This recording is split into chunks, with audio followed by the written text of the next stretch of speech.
അല്ല, എന്തിനാണ് ആൾക്കാർ ഇങ്ങനെ ഇതിന് ഇത്രയും ഹൈപ്പ് കൊടുത്തിട്ട് ഓടണേന്ന് അറിയാൻ പാടില്ല. ഇഷ്ടായോ?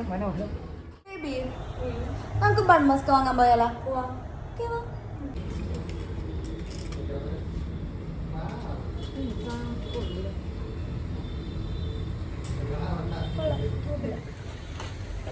ഭയങ്കര ചെറുതാണ്.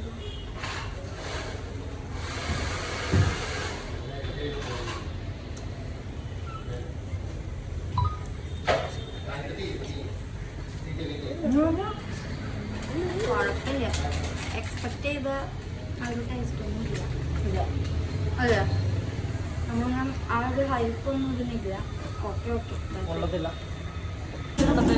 അല്ല, എന്തിനാണ് ആൾക്കാർ ഇങ്ങനെ ഇതിന് ഇത്രയും ഹൈപ്പ് കൊടുത്തിട്ട് ഓടണേന്ന് അറിയാൻ പാടില്ല. എങ്കിലും ട്രൈ ചെയ്യാം, നമുക്ക് കഴിക്കാം. പക്ഷെ ആ ഹൈപ്പൊന്നും പ്രതീക്ഷിക്കേണ്ട. Okay, that's it.